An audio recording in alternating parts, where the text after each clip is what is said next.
welcome everybody. My name is Ben Gidley. I'm an associate here at the Birkbeck Institute for the Study of Anti-Semitism. It's great to have you all here, and it's great to be able to introduce our speaker tonight.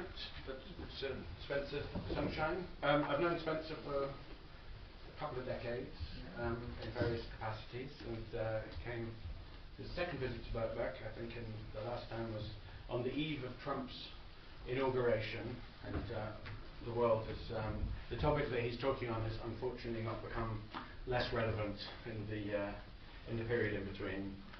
And for most of that period since then, Spencer's been working on this fantastic book which has just come out, which he's going to be talking about tonight.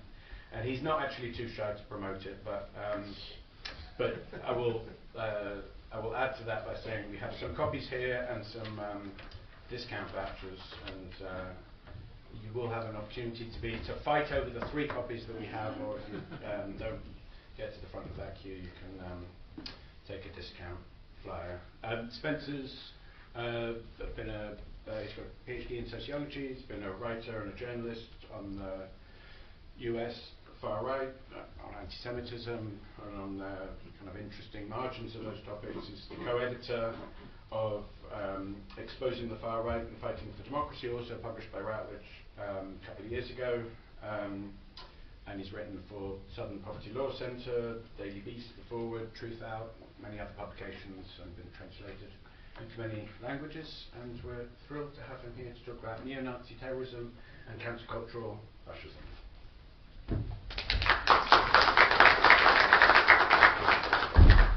All right. Everyone's good? You can hear this? All right. A bit louder. A bit louder? A bit louder, please. I can't move now. Is this better? Yeah? Project more? Shall I project? All right, very good.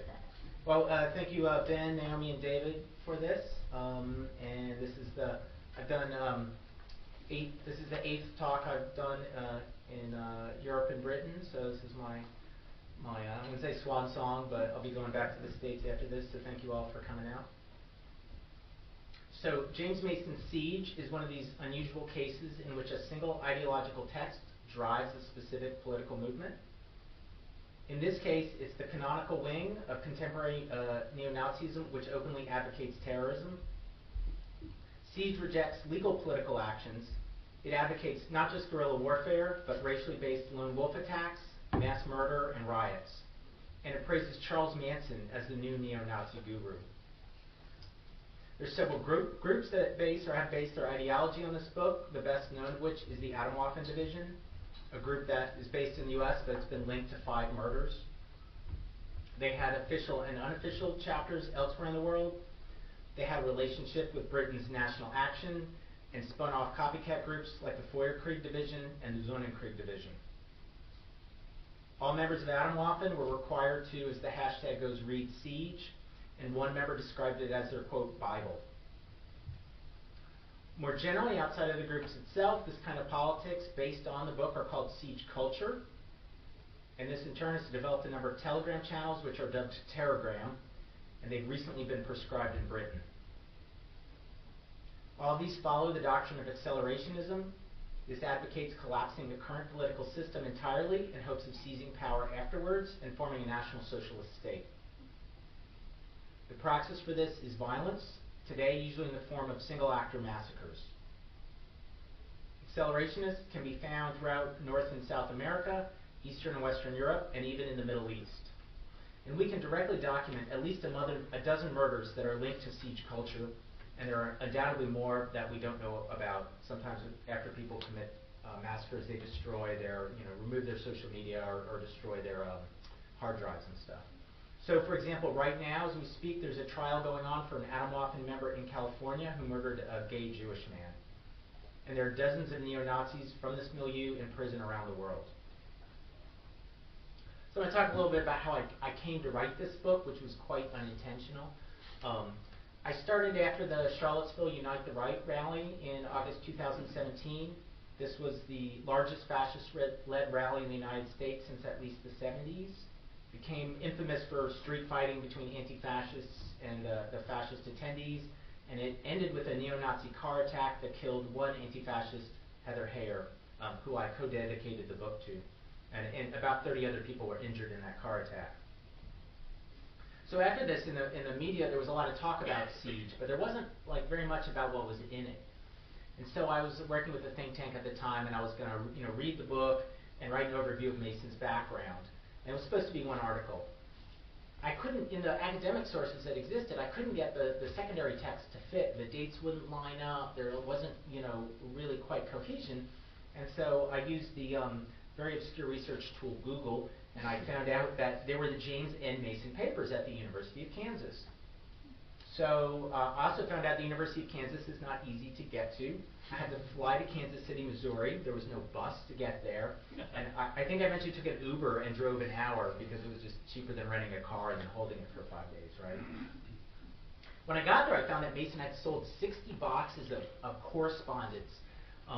And he was an inveterate collector. He had been involved in, as I'll say, in Neo-Nazism since 1960. So he had letters from 66 when he first got involved in 2003. He collected, this was a time all internal organizational matters, theoretical debates had to be done by mail. And he kept mimeographs of all his outgoing letters. So it was this unique slice of National Socialist life in the U.S. There are no other archives like that. I'm sure many people in this milieu, either their papers were seized or they didn't keep them to protect people. And he also, all these periodicals from the 70s neo-Nazis in particular, which are impossible to find, even the few other major archival holdings. And they didn't, in the States, they didn't collect far-right materials. Very few places did. They would have maybe one or two issues, and that their full run was there. And so it was a fascinating collection to me, and unfortunately my doctorate's in sociology. I studied under a Hegelianized Marxist theoretician.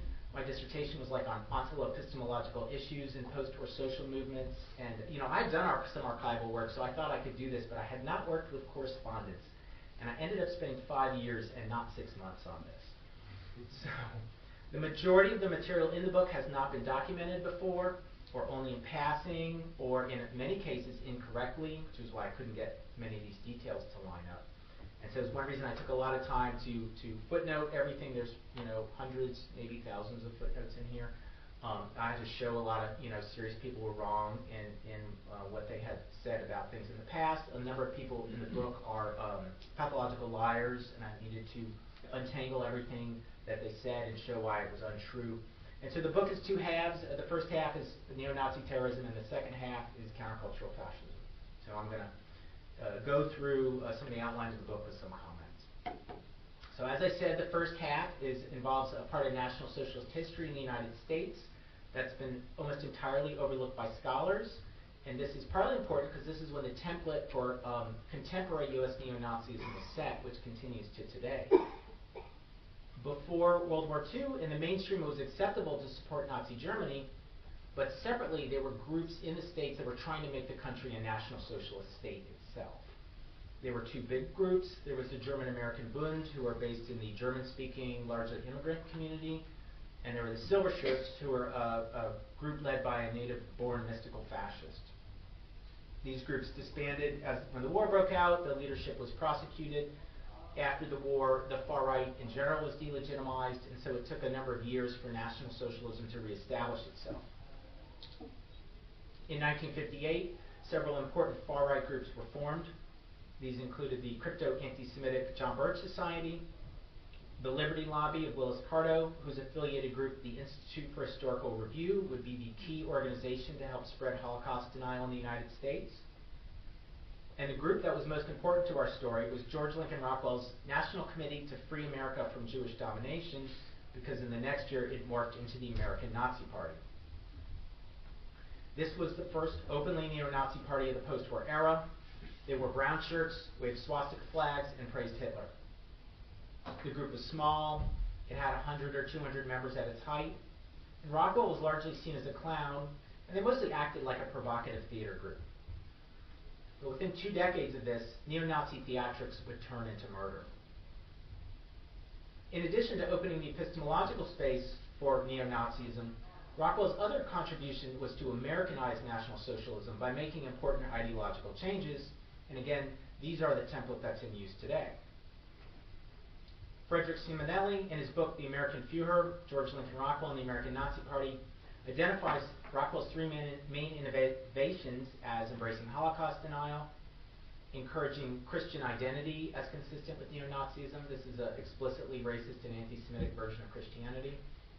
But most importantly, changing the master race from Aryan to white, because he needed to do this to fit the American racial categories. Otherwise, he couldn't have Slavs, which are part of the notion of being white in the United States, fit into this.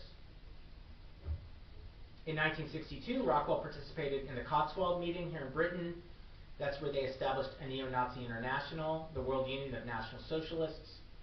He solidified his alliance with the British neo-Nazi leader Colin Jordan.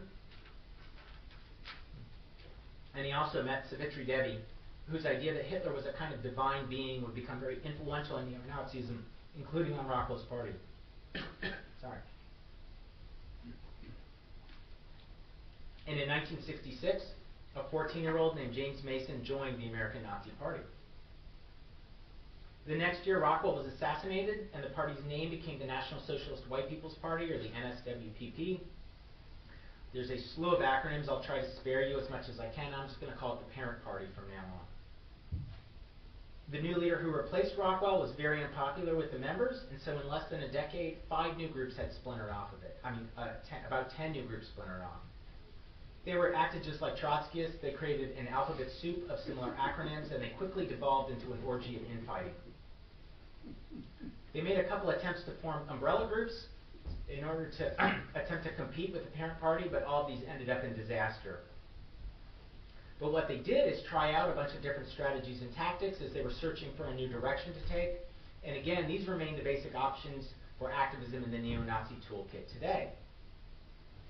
So, for example, a group in Chicago focused on grassroots organizing. They became involved in a famous court case called the Skokie Incident, where it was really finally decided that neo-Nazis could march in public without any restrictions.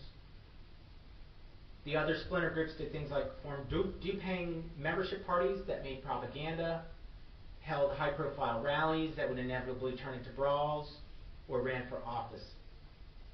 The most famous of the people who went into the electoral arena was David Duke. He was eventually elected to a state-level position in 1989. And he's still so well known that in the first 2 elections that he ran in, Trump was asked if he denounced David Duke. But what I also found out in my research, which has not been previously recognized by scholars, was that a terrorist wing also developed amongst these splinters. The most famous of these was William Pierce's National Alliance, which would later become the biggest neo-Nazi group in the 90s.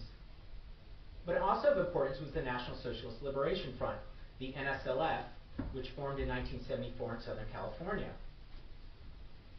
They were known for a number of high-profile clashes, especially with the Jewish Defense League, and even made the New York Times when their leader was arrested for the attempted murder of the local JDL head.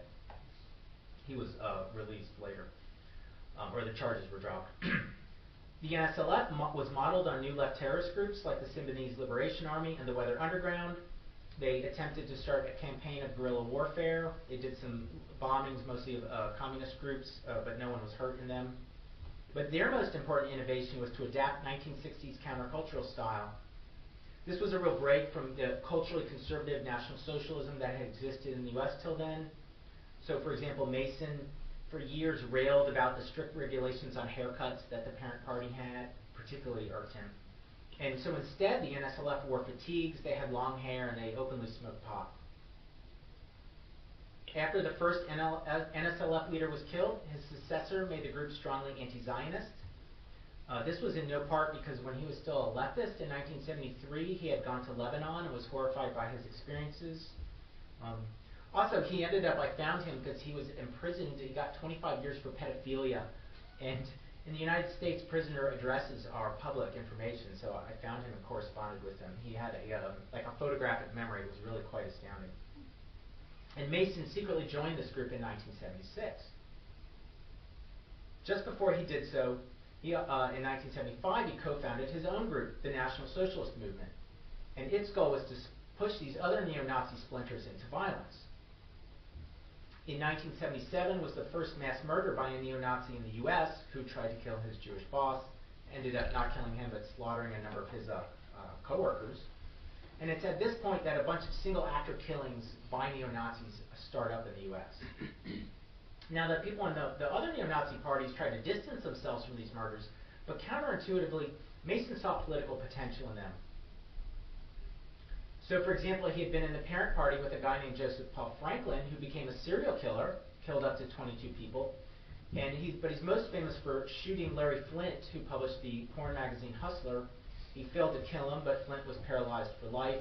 There's a film about him, you might have heard of, The People versus Larry Flynt, which I mostly remember because it co-stars Courtney Love. Also, this happened in my hometown. I grew up in this little town in Georgia, like a mile from my house, so that was like our town's big claim of fame, other than a kidnapping in which these two kids were buried alive, and the kidnappers wanted a ransom.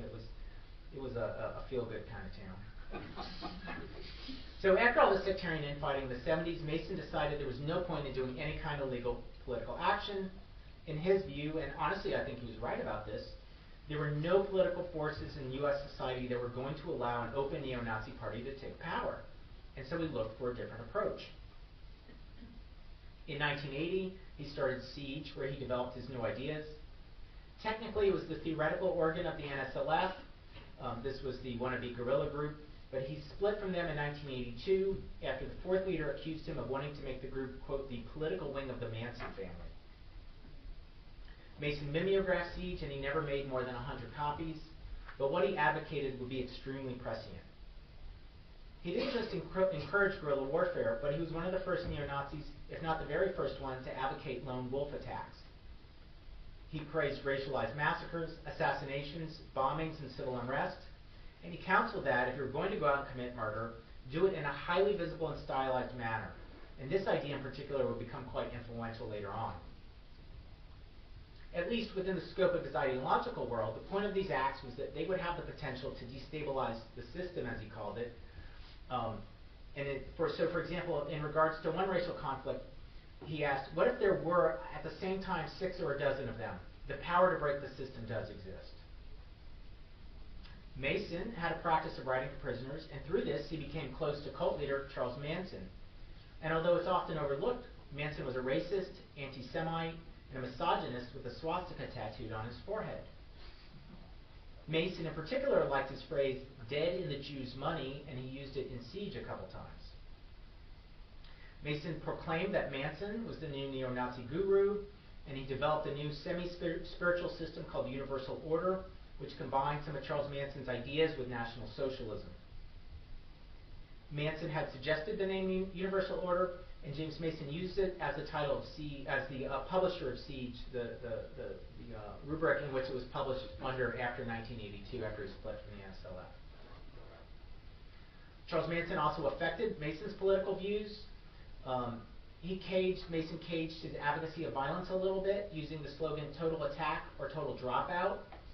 He took some inspiration from Manson's helter-skelter idea, where this was at least portrayed as the idea the family would hide out in the Death Valley, a race war would take place, and they'd come out triumphant and take control of society.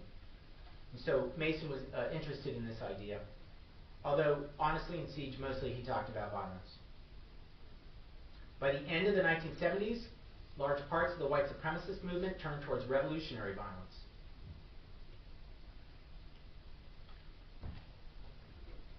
Previously, the Ku Klux Klan and National Socialists had always disliked each other, but now they began to work together in what's called the Nazification of the Klan.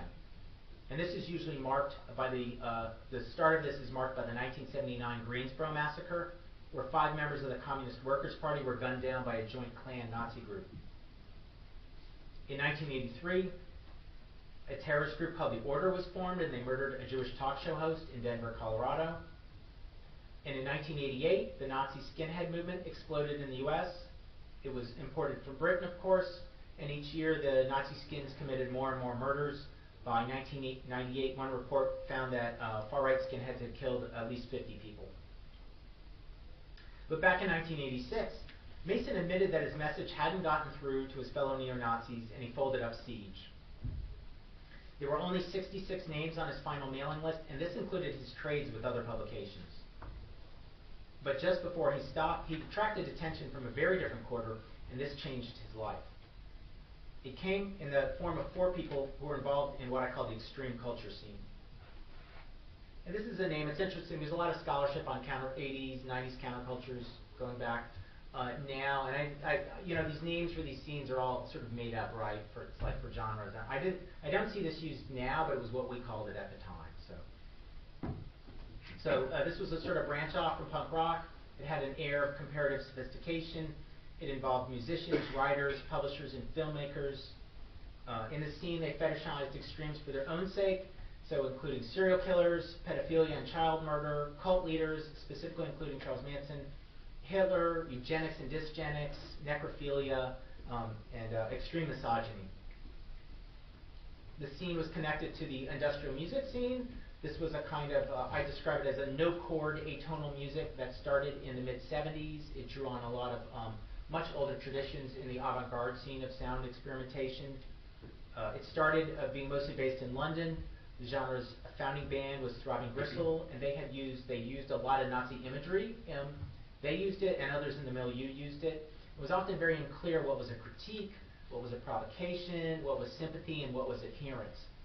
And in the pre-internet age, it was very difficult to clear these things up. Like, maybe you had a record, maybe you just had a demo cassette. Did you have the lyrics? Were lyrics included? Even if you had this stuff, it was very difficult to tell what was going on. Later on, the genre became tied to neo-folk music, which is a kind of dramatic, dark, medieval-sounding acoustic music. Again, a lot of Nazi references. The foundational band for this genre is Death in June, and I consider them, again, a lot of discussion about this. I consider them to be cultural fascists. So this is the part of the book that became very personal for me, other than Flint being shot in my hometown. I had been around the scene. I listened to this music. I'd seen one of the people play, and I had a number of mutual friends, or mutual acquaintances was one of the other ones. And so before this period, I started criticizing some of these figures and then being criticized in turn by them. The biggest argument around the extreme cultures scene involving neo-Nazi ties was about industrial musician Boyd Rice. And the clearest piece of evidence for this is a photo of him with a major Nazi skinhead leader. But for decades, he, like the others, had downplayed or dismissed these accusations. But what I found in the Kansas archives were things like his own handwritten letters, which showed that for many years he was deeply connected to some of the most violent neo-Nazis, including Mason. Rice had become interested in Hitler and Charles Manson through the industrial music scene. There was joint sort of interest in them. And he met a white supremacist who told him about a neo-Nazi who was friends with Charles Manson. This obviously piqued his interest, and Rice became the first of these 4 people to contact Mason, and then he introduced him to others. So in 1986, and just before Siege ended, Rice wrote James Mason a gushing fan letter and almost immediately suggested the newsletter be turned into an anthology. And then he turned around and promptly introduced him to publisher Adam Parfrey, who he described as being from, quote, Jew York. Parfrey, in turn, was also fascinated by James Mason. He started publishing him in his periodical Exit, and then put him in his 1987 anthology, Apocalypse Culture. This became a real cult classic. It went through 3 editions. It's still in print. His Parfrey's Press in the 1990s, Feral House, became famous in the 90s during this period of countercultural fascination with conspiracy theories. This was the sort of slacker era. If you've ever seen Richard Linklater's movie Slackers, or read Douglas Copeland's Generation X, that's about this period. Movies ended up being made on the books Parfrey published, and he was so well known that when he died, there was a sizable obituary from him in the New York Times. But it strangely did not mention his involvement with James Mason or other hardline neo-Nazis. However, what I found through the letters was by the time that Parfrey met Mason, he already had well-developed connections to Holocaust deniers and neo-Nazis. But like the others, he always denied being a neo-Nazi or having any real sympathies. He said he just published people like Mason as part of a more general fascination with extremes, and claimed he couldn't be an anti-Semite because his mother was Jewish and his father had been in a Nazi prisoner of war camp. Nonetheless, the letters from both Rice and Parfrey to Mason were filled with anti-Semitism, even more than racism.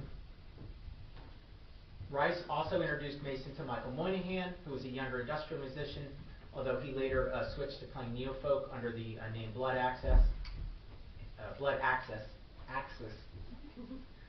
And Moynihan played the most important role in Siege's creation. These 3 people were joined by the Satanist Nikolas Schreck. He was the second person to put James Mason in a book, again, a classic underground book, The Manson Family, again, published by Parfrey. And then Schreck also included James Mason in a documentary called Charles Manson Superstar, which you can watch on YouTube if you're interested. The four of them were part of the Abraxas Foundation, which was a sort of fake, they called it, quote, an occult fascist think tank. And they ended up creating this much larger circle around them. I documented in the book, I have like diagrams, there's so many names, you can already tell there are many more names in the book. There's a glossary and diagrams and stuff. I counted 25 more people that were directly connected to that I documented in here. And these people, some of them were white supremacists and some of them weren't, but they included people like the white supremacist leader Tom Metzger of the White Aryan Resistance. And he was important because two of these figures, both Rice and Schreck, went on Metzger's TV talk show. Another member of this extended circle was Keith Steinle, and he was at one time the editor of the pseudo-academic Holocaust Denial Journal of Historical Review. So the four of them spent years trying to figure out what to do with Mason, how to sell him to their countercultural audience. This all culminated in 1993 when Moynihan had finished editing the Siege newsletters into an anthology and then self-publishing it. Now, what he did, this was very useful. It coincided with the height of a pop culture interest in Charles Manson, something I've been building for many years. Like at this point, there were popular T-shirts that said Charlie can't surf. Guns N' Roses cover a Charles Manson song on the Spaghetti Incident album, even. So it was very good because it came out right as this fad was peaking. The book was able to tap a dual audience. On one hand, over the years, neo-Nazis had become more interested in James Mason's work. On the other, Moynihan was able to use his connections in countercultural networks to sell the book, and especially, as I said, to popularize on the Manson fad. Now, this is something that James Mason would never have been able to do. He lived in this very cloistered little world. And Mason himself said, quote, "The book is popular amongst a lot of rock musicians. That's an audience I never targeted." Like a lot of, even though he did want to break out of the conservative cultural mode of National Socialists, he, like a lot of them, liked classical music. He really didn't like modern music. The original print edition only made 1,000 copies, and it took Moynihan a few years to sell them all. The four of them were also tied to Anton LaVey's Church of Satan, which is, if you're not familiar with it, exactly what it sounds like. Moynihan and priests were in the church. Moynihan and Rice were priests in the church. Adam Parfrey published LaVey, and Schreck married his daughter. Now, one of the stranger things in here, LaVey, including as well as Parfrey and allegedly Schreck, were all Jewish, and James Mason knew this, but he A, didn't care, and B, appreciated their approach. Mason compared LaVey's Church of Satan to both how the American Nazi Party's Rockwell used the swastika, as well as how he was using Charles Manson. These things acted as media-friendly hooks. They would draw on people interested in these extremes, and then they could be like recruited into a larger political project. Around the same time, Mason was arrested for taking nude photos of 15 and 16-year-olds, and he clearly liked girls who were even younger. In one letter, he said there should be TV talk shows with, quote, "a few father-daughter teens who have sex and just swear by it and love it all the way, and that there are some really aggressive 12-year-olds out there and younger." So, as I said, Moynihan's publication of Siege happened in 1993. A few years later, his own book, Lords of Chaos, came out. It was about the Norwegian black metal scene.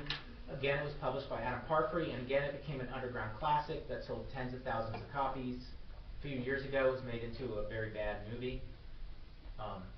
And in his introduction to the first edition of Siege, Moynihan said he hoped people carried out its ideas. He wanted them to use them and not just read about them. But after Lords of Chaos came out, Moynihan, like the others, now claimed he had never been a neo-Nazi. In 1995, Mason went to jail for threatening his 16-year-old ex-girlfriend with a gun, and this became the end of his major period of political involvement until much later. At this time, the white supremacist movement in the States was eclipsed by the militia movement.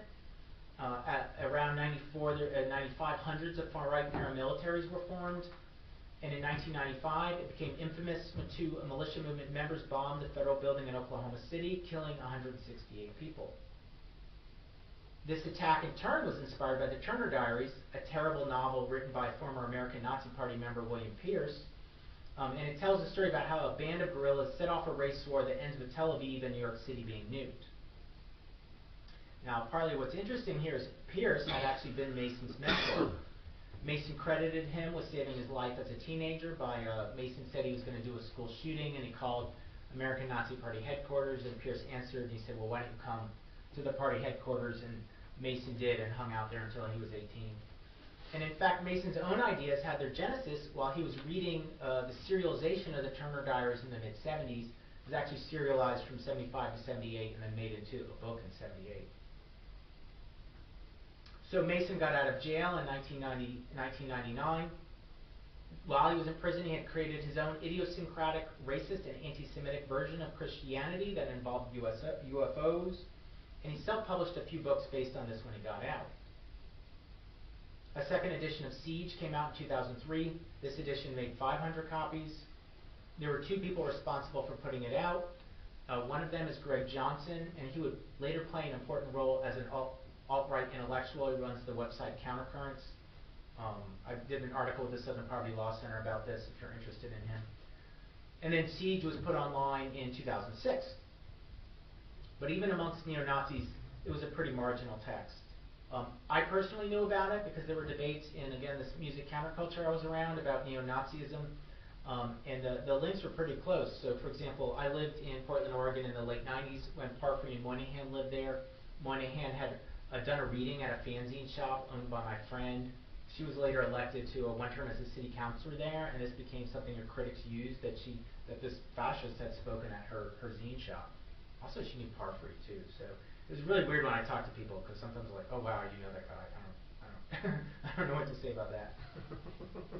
I do know what to say about that. In 2015, all of this changed for Mason.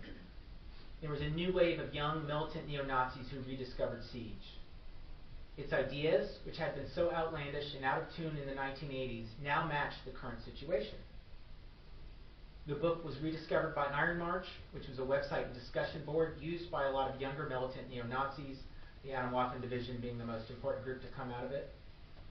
National Action members were also involved in Iron March, although the group was not formed out of it. Their founder, Benjamin Raymond, was an administrator of the site, and he recruited and propagandized there. And Graham Macklin says he was the first person to post about Siege on the site. Additionally, Atomwaffen's first leader, Brandon Russell, came here to Britain to meet with National Action, and in 2015 he wrote to Raymond, quote, "I have learned a ton from you guys." So these groups are all closely linked and part of the same milieu, although I'm going to note that while there was increased interest in Siege after 2015 in Britain, it never had the same level of impact that it had in the States and elsewhere. So in 2015, Iron March published a third edition of Siege, and soon after that made contact with James Mason. Interest in Siege spiked, as I said before, after the Unite the Right rally in Charlottesville in August 2017, partly because its events appeared to prove Mason right. He had said that there was no point in engaging in legal political action, no point in having these high-profile rallies. And in fact, the police never let the rally happen. There was street fighting first. The police stood aside. I was here, so I remember this very clearly. A couple blocks away, and then when the rally was supposed to start, they came in and they said the rally can't happen, and they pushed the fascists out. Ironically, the rally was attended by two of Mason's former Confederates who did exactly what he was against. One of them was the aforementioned white supremacist politician David Duke, who he had known in the parent party, and the other, ironically, was the National Socialist Movement, which was the group he had founded to proselytize for neo-Nazi terrorism. But after he left, the group had turned into its opposite, and it did exactly what he said groups shouldn't do, which is collect dues and hold high-profile rallies. So there was a study of this looking at social media, like mentions and tags of Siege, and right after Charlottesville, it shoots up at the time under the hashtag #ReadSiege often. So why did Siege become so popular just in general in the last decade? Mason was one of the first to advocate lone wolf actions. His obsession with Charles Manson, serial killers, and massacres was in tune with online edgelords who were also interested in these and similar extremes. As part of this, it mirrored Mason's connections with cultural movements that intersected with political ones. With these cultural movements could act as what Max Weber calls carrier groups, and they could provide the political groups, with new audiences and approaches. There have been many arrests for child porn in these circles and child abuse, which Mason clearly had a predilection for. This is actually an ongoing issue amongst his followers and has caused splits in these groups. The Atomwaffen disbanded because they may have been about to be proscribed, and they started to splinter into one group and then more and more. And so they partly splinter over his interest in pedophilia, and there's been an increasing number of arrests amongst younger siege culture neo-Nazis for both child porn and sexually abusing children, including here in Britain for members of National Action, Feuerkrieg Division, and Sonnenkrieg Division. Mason praised racist murderers, and today people who commit these massacres are beatified in these online circles as saints. Sometimes they make these quite beautiful, like Eastern Orthodox style the icon figures of them. Those around Mason were involved with the Church of Satan, and today in siege culture this has been replaced by the much more radical Order of Nine Angles. They're both Nazis and O9A and O9A members themselves are being implicated in an increasing number of murders, as well as there's a whole spin-off child abuse cult called 764. Those around Mason, like Boyd Rice, expressed a really brute misogyny, and this mirrors today's manosphere, including incels, who it's often overlooked have themselves committed a number of massacres. Mason thought that political work was hopeless and the whole system had to collapse. Today this is known as accelerationism. And last, Mason used historically oppressed people, including Jews and gay men, for his own ends, and this is more common than you'd think. So, for example, there was a trans man who was an Atomwaffen, but since he's left that movement, and he's reading my book right now. I know because I sent it to him. Since his rediscovery, Mason has mentored these young neo-Nazis in his apartment. They like to take pictures pictures with him there. There's a famous one. He's in a brown shirt uniform, the swastika armband. That was the way neo-Nazis dressed in the 70s. And he's flanked by clearly, a dozen young men on, half on each side. They're wearing camouflage and skull masks. So you really see this intergenerational National Socialism. There's another photo taken in his place with the Atomwaffen division I mentioned at the start of the talk, who's on trial right now for his anti-Semitic and homophobic murder. And I've identified that as part of about a dozen murders I've identified which are tied to Mason's ideas, where the perpetrators were either Atomwaffen members or there were direct references to siege or terrorgram in their manifestos. And as I said, there may be more that we don't know about.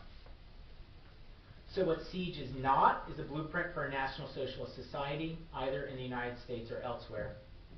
But what it is an internally coherent justification for murders and mass casualty attacks against Jews, Muslims, people of color, LGBTQ people, or just random people in the wrong place at the wrong time. At the same time, it coincides with the popularity of mass shootings, especially in the United States. Their school shootings blend seamlessly into apolitical mass shootings, into white supremacist massacres. At this point in the States, I think if less than 5 people are killed in a mass shooting, we don't even pay attention. It truly doesn't even pop up on the radar. And so, in some ways, what siege does is put a political gloss onto these things. So if you're thinking about committing a school shooting, now it can be a Nazi school shooting. Because it took me so long to read this book, I thought it might be irrelevant by the time it was published, but I believe that it's more important than ever. And while I hope that the influence of siege and the mood and the ideas behind it will shortly outweigh the welcome, that time has not come to pass yet. Thank you all for coming.